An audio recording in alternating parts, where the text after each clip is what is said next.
My name's Jerry Benjamin, and I'm here with my dear friend, Werner Benjamin, known to everybody in Milwaukee as Benji. And we're here to learn a little bit about Benji's life in Milwaukee and how he got here. So let's begin with the easy question. Where were you born, Benji? I was born in Europe. Where? In Germany. Do you have your birth certificates there? You want to show it?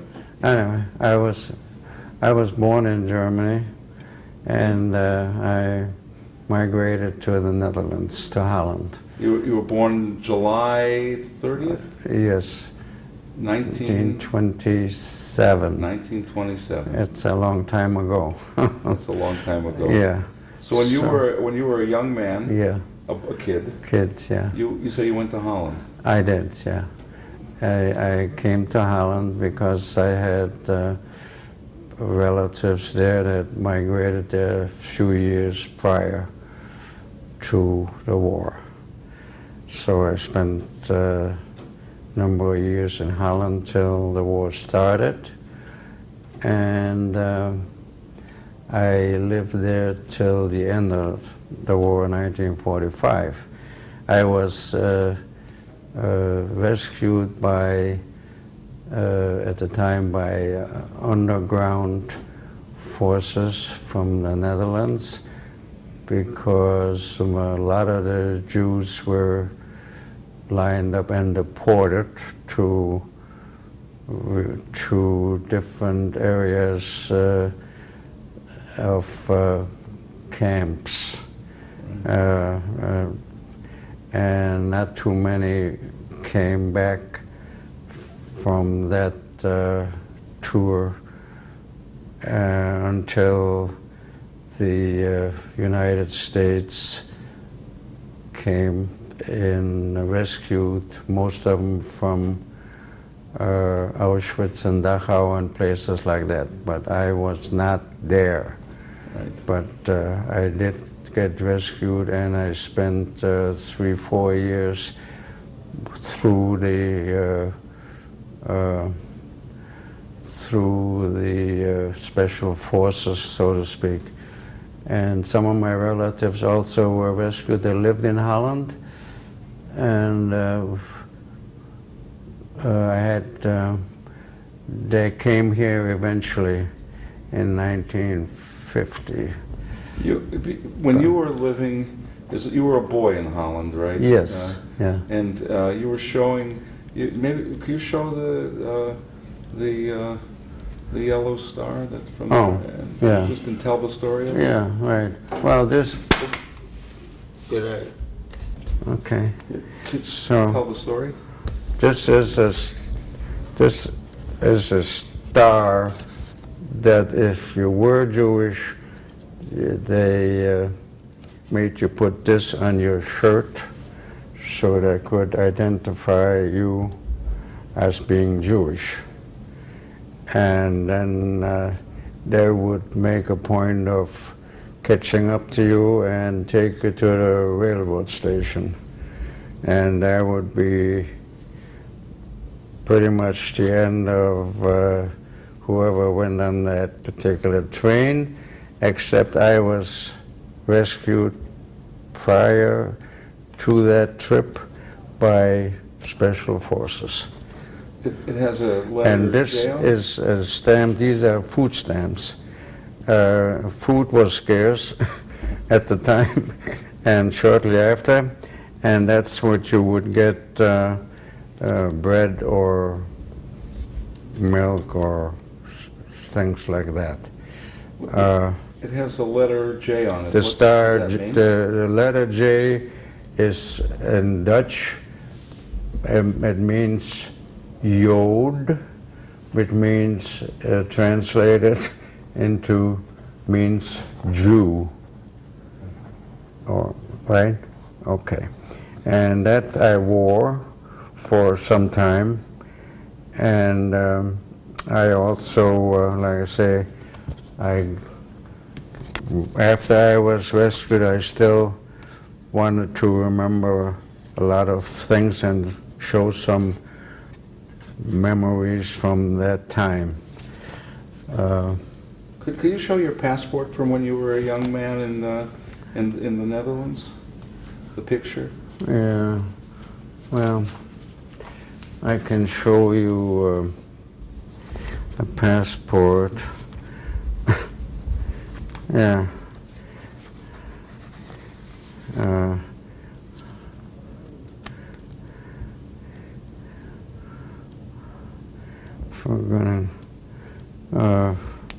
This is a passport that I had. I received while I was in Holland. How old were you in the picture, Benji? In the picture, I was 15. Yeah, do you have a picture? Yeah. And I have one or two, I have other ones from when I lived in Belgium for some time. You lived Also. in Belgium? I have family in Belgium, but they were deported to France. And they did return, however, to Brussels. Did you live in Brussels? I did, yeah, for some time. Before Holland, after? No, after. After Holland? Yeah, that's During the how. Not during the war. I lived in Holland, in between France, in between Belgium and the Netherlands. I lived on a farm like by Dutch farmers and people that were out to help whoever they were able to. And I was one of them, and there were two other fellows there from Amsterdam. Actually, there were two brothers, but I lost them along the way. They lived in Amsterdam. But the ones where I stayed, it was on the borderline of Belgium and the Netherlands. This was when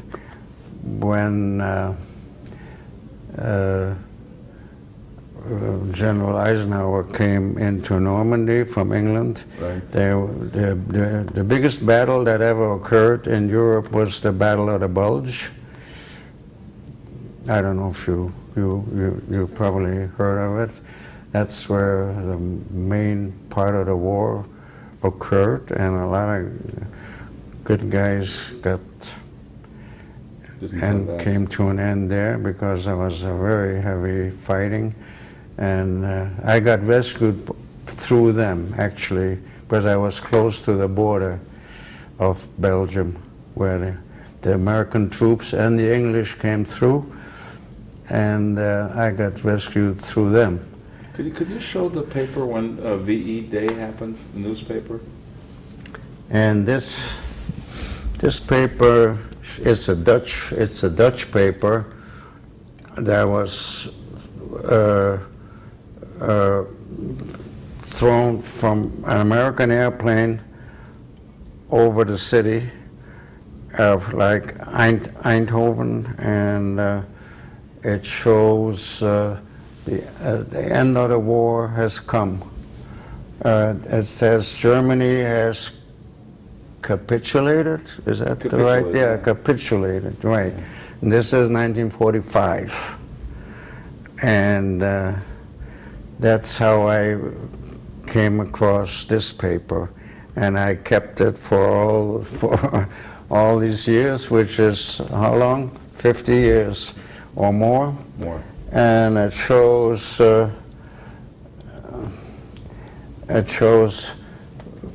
the Netherlands are freed, it says here, you know. And this is General Eisenhower, and Montgomery is here. He was the main general from the English side, Montgomery, and Eisenhower were the ones that went to D-Day and to the canal into Normandy. A lot of people got a lot of American troops died at that time, very many, because they were bunkered in, the Germans were bunkered in, and they could just pick you off as soon as they got off the ship. They had bunkers, you know, and it is like you can't even put a bomb through and make it happen, because the bunkers are 6 feet in cement. You know, but they were settled in there waiting for the American troops and the English to come across. So a lot of action was there. And You 2 years later, you came to the United States, right? in 1947, yeah. Do you have the picture of, you showed me before the ticket. This was your ticket on, what boat was this? This was, what happened to the ticket? Is that the? It's, Maybe that's not it. Anyway. You said that you were going to bring it over. what is this one? It's that really thin paper. Well, it's okay. You don't have to. No, I came on America, wait a minute, where'd it go? Shoots. I think you were going to bring it over. Yeah, it's right over there on top. Can I get him? I know I saw it. Here it is. No. It says Mary Fletcher. Yeah. Is that it? I think this is Yeah, it. There we are. yeah. This is the. Can I ticket here. mention Sure. Highest? Of course. I mean, Explain the story. I should. Sure. That was before I got connected with the Highest, and it's called Hebrew Immigrant Im- Aid Society. Hebrew Immigrant Aid Society. Aid Society. Right. That's how I got to come to United States. And This is a ticket. You came on a boat. this is the named- ticket that I came on, that I received for the on the troop ship Maria Fletcher in 1947 to New York. Could you speak any English at that time? Somewhat, you know. I came with another fellow that I lost track of. I still have his picture, but I lost track of him. He came at the same time. But So how did you make from New York? You arrived in New York in Yeah. 1947. yeah. And Highest helped you. How wha- did you come from there to here? Oh, I've been many places. All right. So Yeah, how did so, it no, go? no. I had relatives in New York also that came here before the war. They came from Cologne, and they lived in New York. And Cologne's in Germany. Right? Cologne is in Germany. They call it, yeah, a lot of troops came flying over it, 'cause they bombed Cologne except the dome. It's called the dome. As the only one that was left standing. So my relatives that lived in New York sponsored me, so to speak, that I wouldn't be a burden on the United States. That's how you got to where you were going. So they vouched for me at the time. And my relatives in New York, I have a cousin, a relative, where his parents sponsored me, and he lives here even today. And that was from the Regina Bakery. Wow. He's my relative. And you know, Jerry knows who that is. What's the name of the cousin from Regina? Otto. Otto. Otto Solomon. Otto Solomon. Otto right. Solomon. From Regina Yeah, Bakery. and he was in the Navy when I got back. He was in the Wow. Pacific. He was in the Navy. Yeah. So that's how you came here? That's how I Because came of to the him? United States. Oh. No, of his family. So where did you go after New York? What were your travels? And I stayed some time in New York. I had a relative there, and let's see. I had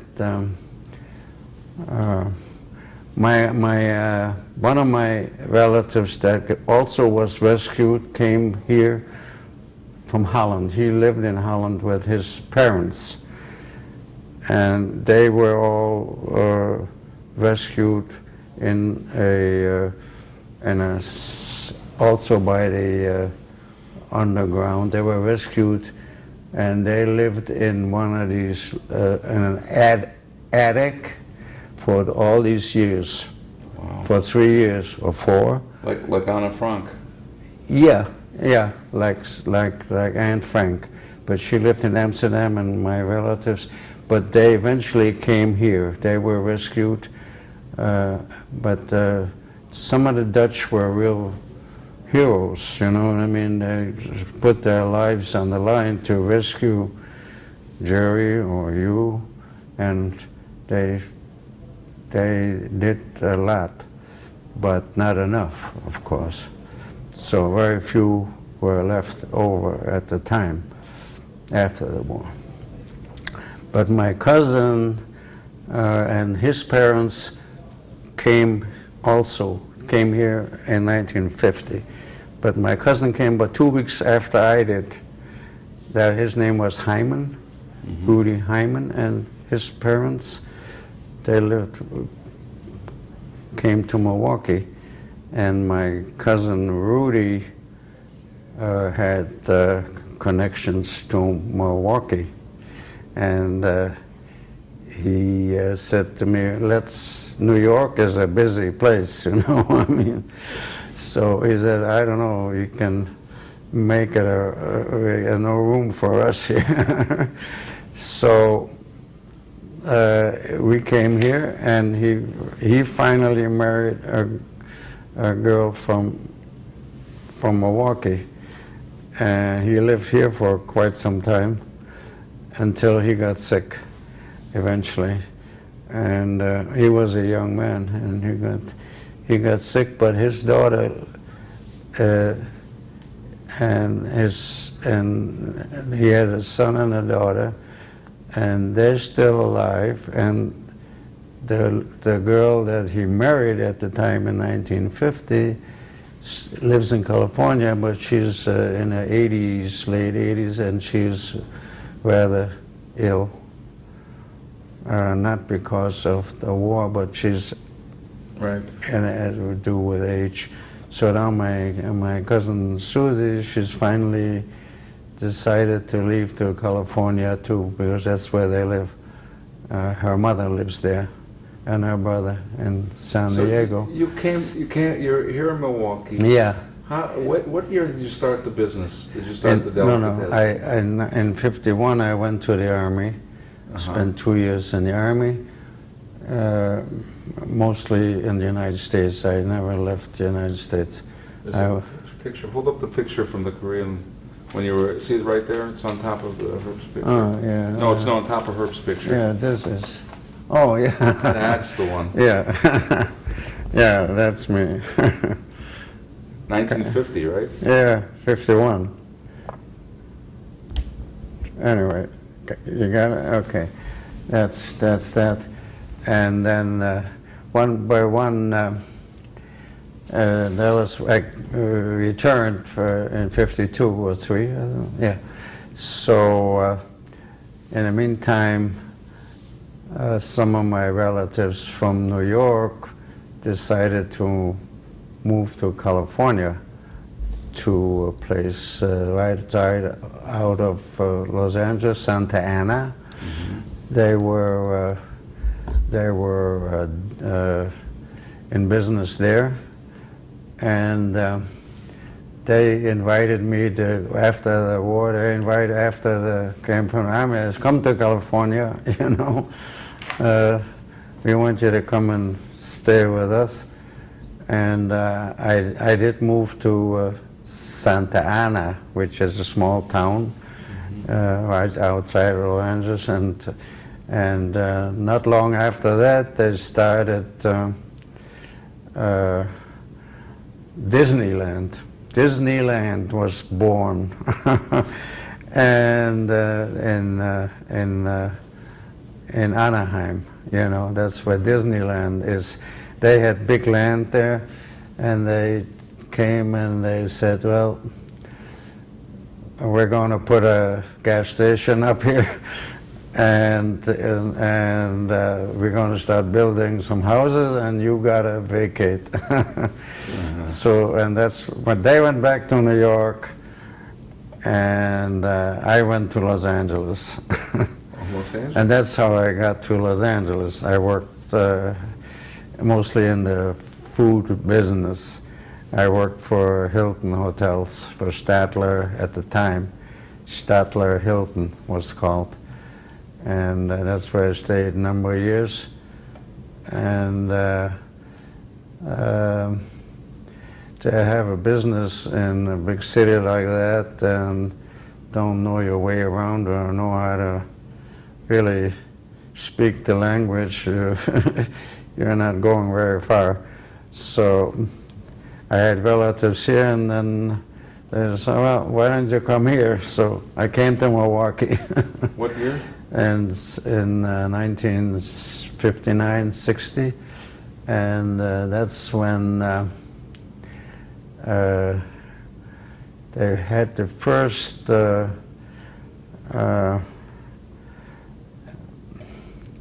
shopping mall on Capitol Drive, on 60th and Capitol Court. Right. That was in 1960, so I find myself a job there. There were, most restaurants belonged to Chicago people. Fred Harvey, they had big, they're big, even big today. Fred Harvey is a big chain of restaurants. And they hired me, and I worked there at a restaurant for 3 years. This was 1960. So 3 years later, things started to change, and the in Shorewood they built a restaurant and different little malls, and one of them turned into a restaurant. Were you married at the time? Or single? No, I was at 60. I was single, and at 63 I got married. And so I started there, and I stayed there like Jerry knows. He used to become a customer Right. for many years, and I stayed there till. Actually, I left once, and it was sold, and it didn't quite. It was too much of a job for a lot of people, so they couldn't quite make it. And then I came back. They decided. So that's that was in '63 when I started, and.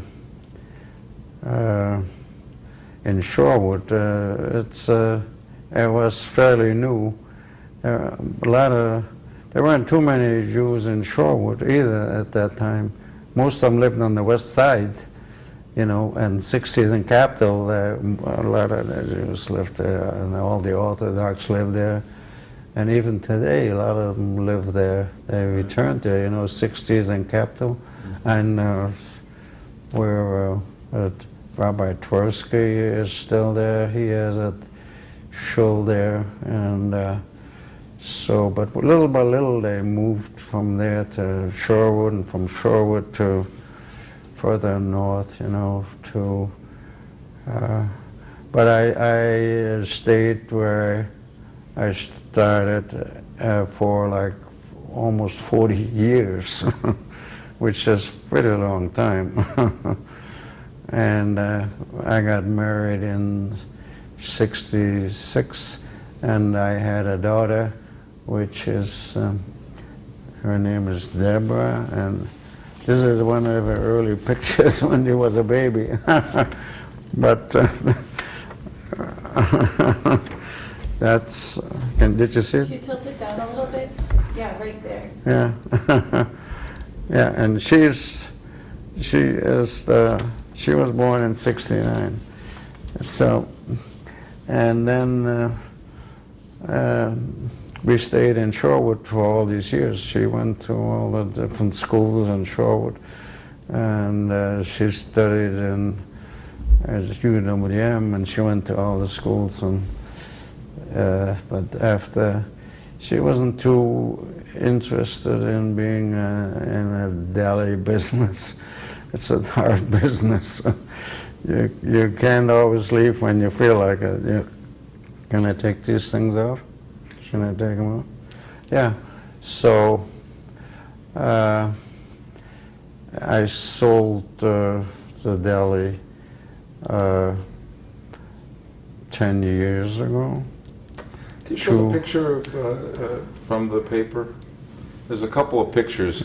An early picture of you and your former wife that are together, what it looked like back then, and then there's another picture of you on the cover of the paper. They're sitting in the middle of the desk. It's over there, kind of. You want to go? It's over on the end there. Yeah. I don't know. This is from the journal also, and it says a whole lot about the journal. They always would interview customers, you know, and can you see it okay? And it shows a lot of, that was my wife at the time and me. Can I throw it down? Yeah. And then I used to have a lot of, then we split after all is said and done. Show the other picture, Benji. This one? No, yeah, that one. This right there, or that one? Oh, this one. Yeah, this one. I can show this one. This one, this is also from the journal. They were real good to me and my business. And when this paper came out in 1984, this was in a weekend journal paper that came out. And the most amazing thing happened that day as far as customers. The line that came to come into the restaurant was from the store all the way to Capitol Drive. And we served that day like right about 1,000 people came through. Wow. In this little place. One after, it was really, that was a funny one. Yeah, and then there's some other guys in this movie, in this year. Jake's Deli was, he still has a store here on 17th Street, actually. And their picture is in here also. 17th and North. Yeah, right. And their picture is in here, but we went to the journal to have a picture taken to come in here. They did, I don't know whether they did, whether. Can you tell the story about the story when, you know, when the community went to Israel about the sandwiches? Oh, yeah. Yeah, that was good, yeah. A lot of times, I was in Israel once, and also we used to have a lot of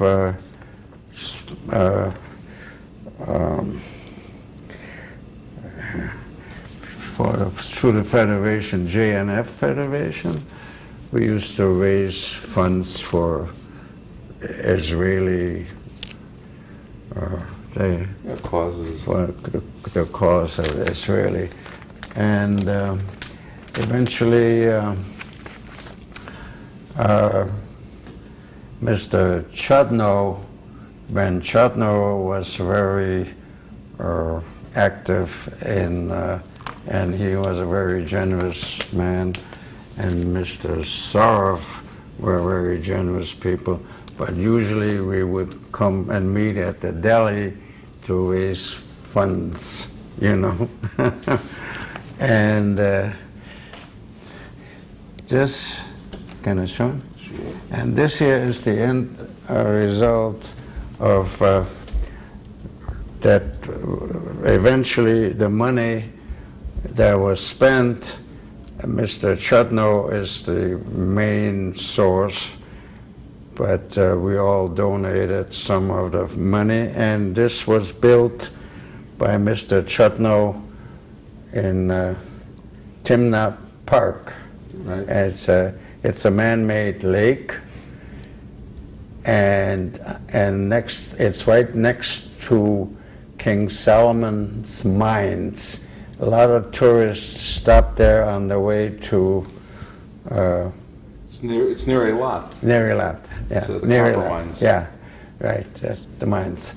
So he decided it's a long trip on a bus or a car. He wanted to build a resting place and have people see, go to the King Solomon mine, which is way up and down. And Israel is full of strange places from way, way back. They're digging and they always find new things from way back, from this king and even almost the pharaohs as far back. Jerry was there, he knows. But this is the picture that he created here, and this is some of the names are on here, Mr. Chudnow and Mr. Sorov. Right. And then we decided we're going to build a little restaurant, and this is the restaurant, and it has actually my name on it. It's Benji's. Benji's it has, but it's not really a big restaurant. It's you can have a soda and maybe a hot dog, but it's run by the kibbutz. Right. I have nothing to do with it except helped. It's financial kind of thing, and so you can see some of the names here. Actually, one is Bernard Sorf. That's from well-to-do. Jerry knows who are we. So His picture used to hang in this room. I went to look. You know, it's not there now, but there was his picture. Was in this room. oh yeah, Yeah. This and the is Sorf family donated a lot, and they also helped Abe yeah. Sorf and Mr. Phil. Rubenstein. What was his name? Rubenstein. Phil Rubenstein. The restaurant's name is on the wall and upstairs. He donated the restaurant and lots of other monies to build the Jewish. Tell the story about the plane, about when we all went to Israel and Ukraine. Oh, yeah. Don't. Yeah. You got to tell the We've got story. a few minutes. Yeah. Tell Okay. the story. Well, anyway, we went. The jury and number of the Milwaukee community. More than 300 of us. Yeah, a lot of them went to Israel on the Israeli El plane, and you can't. I was talking to them and decided, hey, it's a long trip, you know, and you're going to get hungry while you're doing all this. And he said, well, I can't. It's not a good idea to take food on the plane. I said, why don't you try it, right? We cut up corned beef sandwiches, and I gave them to Jerry, and he took them on the plane, and he got on the plane. Showed up with 300 He sandwiches. showed up with a whole lot of sandwiches, and I was like, "What is going on here?" I wasn't on it, so but so we had a good time, a lot of it. And also, by the way, that's one thing I should really say. In the first 6-day war, and talking about Israel, the first 6-day war, a lot of equipment and things came from Milwaukee. Milwaukee was a very industrial kind of city, you know. They made everything and anything for the war effort, even for the Second War. But after a lot of stuff got funneled through to Israel at the time. And the 440 Air Wing that was down here in South Milwaukee, they were a refueling company. They would fly fuel to refuel the jets. They were going to, in the first time in Iraq, not Iraq itself, but yeah, one before that. What was it? Before this? Kuwait, yeah, they went Kuwait there. War. So I had a friend that was on that flight a lot. They would go from here to Iraq and also to Israel. And I said, whenever you guys go there, there's about 10 guys on an airplane. I said, I'll furnish the salami and the bread. So every time they went, they told me, they called me, and said, well, we're going tomorrow morning. I said, I'll be ready. I gave them big salamis and bread and pickle, and then they took off. They had a good time, but eventually they really thanked me, the commander of the 44 Air Wing. They wanted me to, but I didn't go. I'm not into that too much. So that was part of that. Yeah. Well, Well, the Deli was really the an Deli extension was- of the Jewish community. Yeah, It was yeah, we're running out of time, I think. Well, the Deli was the mainstay. That's how I got to know most people in Milwaukee. That includes Senator Kohl, this picture right there. Senator Kohl, and myself. That's when he ran the first time. This was when he first ran for senator, and we had a lot of. We followed for today's election day too, by the way. Yeah. Today, so he was going to be elected at the time, and this is at the Vista Hotel, and. There was a big party that night, and I got on the picture because he knew I was there, and he was talking to the audience. There were 1,000 people up there, and then he said, I want to introduce you to a friend of mine. And he said, his name is Benjamin. I didn't know he was going to do that. I'm sitting in the middle, and then everybody is saying to me, hey, I think Senator, not Senator yet, he wants you to come up on the podium. And the guy nudged me and said, hey, this Kohl is calling you. I said, what? So I wound up on the stage, and they got a picture, and the mayor was there, and a lot of dignitaries, and they sit down next to Mayor Norquist, I think it was at the time, and some other senators, and so it turned out. So that was one of the pictures. So. You know, there's one and we have to end. Yeah, we got to end. I want to end with one last thing. Name it. That there's so many people that came into the deli over the years. Yeah. Sometimes they would order a pint of soup. You knew they needed more. They would walk away with a quart. They paid for the pint. Yes. There are people who didn't eat. They came. You made sure that they ate.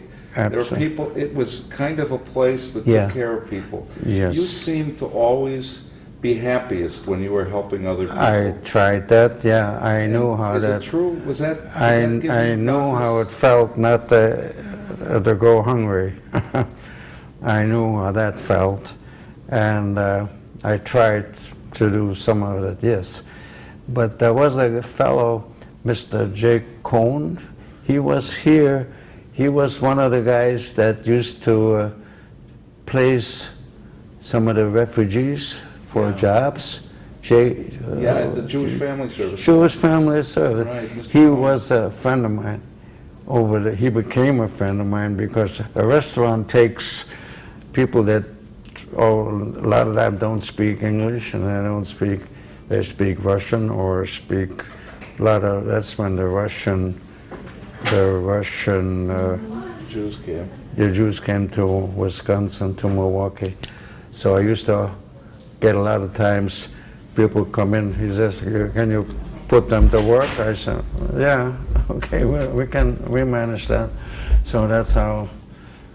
Benji, I want to really thank you for being willing to come by today and talk to us. I love to do it, and I'm sure I missed some major points, but I'm glad I'm here. Wonderful. I'm glad I'm here, and I thank Jerry very glad much, you're here. and I hope to see you all again. Yes. And